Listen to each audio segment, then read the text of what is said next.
Hi అండి, ఈరోజు keema curry special. Keema curry చేయడానికి 1 kg keema, 4 onions, 4 tomatoes, 2 green chilli అన్నమాట. ఆనియన్ టమాటో కంపేర్ చేసేటప్పుడు ఆనియన్ ఎక్కువ ఉండాలన్నమాట. ఈ ఆనియన్ స్మాల్ పీసెస్గా కట్ చేసుకోవాలి. ఈ గ్రేవీకి ఆనియన్ ఉంటేనే థిక్నెస్గా బాగుంటుందన్నమాట. ఆనియన్ ఎలా స్మాల్ పీసెస్గా కట్ చేసుకుంటామో టమాటోస్ కూడా అలాగే స్మాల్ పీసెస్గా కట్ చేసేసుకోవాలా. 2 గ్రీన్ చిల్లీస్ కూడా ఇలా లాంగ్గా కట్ చేసుకోవాలి. ఇలాగా పీసెస్ అన్నీ కట్ చేసి రెడీగా ఉంచుకోవాలా.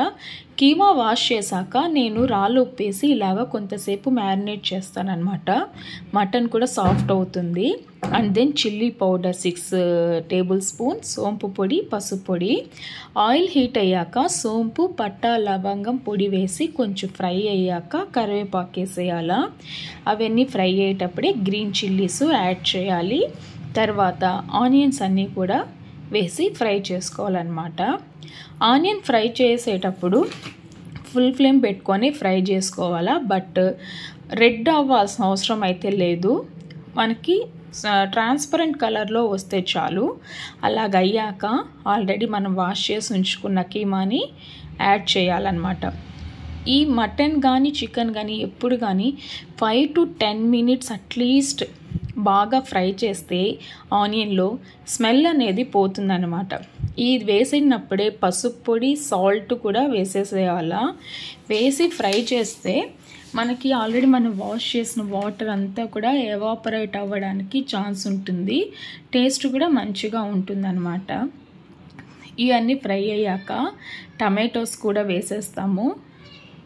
టమాటోస్ వేసి బాగా ఫ్రై చేయాలా. ఆ తర్వాత జింజర్ గార్లిక్ పేస్టు, పసుపు పొడి అండ్ దెన్ సాల్ట్ యాడ్ చేయాలా. యాడ్ చేసి బాగా ఫ్రై చేయాలండి. చెప్పాను కదా 5 to 10 minutes అలా ఫ్రై చేసే కొద్దీ వాటర్ అంతా బయట వచ్చేస్తుంది. ఆ వాటర్ అంతా కూడా మనకి కొంచెం చాలా వరకు ఎవాపరేట్ అయిపోవాలా. ఈ వాటర్ అంతా కూడా ఆల్మోస్ట్ కొంచెం ఎవాపరేట్ అయిపోయి థిక్గా ఉన్నప్పుడు మనం చిల్లీ పౌడర్ యాడ్ చేసుకోవాల్సింది వస్తుంది.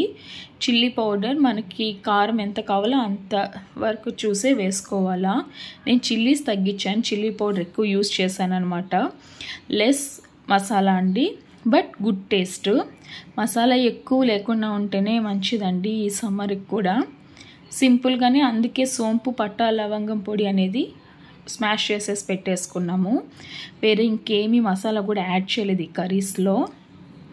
ఇలాగా అన్నీ వేసి ఫ్రై చేశాక థిక్నెస్గా ఇలాగ రావాలన్నమాట. మళ్ళీ మనకి గ్రేవీకి వాటరీగా కావాలంటే కొంచెం వాటర్ క్వాంటిటీ ఎక్కువ వేసుకోవచ్చు, లేకున్నా మీడియంగా వేసుకొని 3-4 విజిల్స్ పెట్టేసుకోవాలన్నమాట. మేమైతే మేము ఇడ్లీకి చేసుకుంటున్నాం కాబట్టి కర్రీ కొంచెం వాటరీగా ఉంటేనే మాకు ఇష్టము. సో అలా చేసుకున్నాము. ఎవరెవరి టేస్ట్ తగ్గట్టు వాళ్ళు చేసుకోండి. That means according to dish అన్నమాట. అండ్ దెన్ ఫ్రై కూడా బాగుంటుంది ఇందులో. ఫైనల్గా మేమైతే ఇడ్లీకి చేసుకున్నామండి, కొంచెం వాటరీగానే. ఫైనల్గా కీమా కర్రీ రెడీ అయిపోయిందనమాట.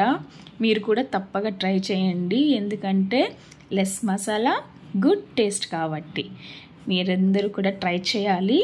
ఫైనల్గా 3-4 విజిల్స్కి కీమా రెడీ అయిపోయింది.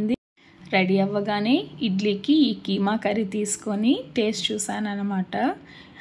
ఎంత బాగుందో, చాలా బాగుంది. మీరు ట్రై చేయండి. Subscribe, like, share. బాయ్.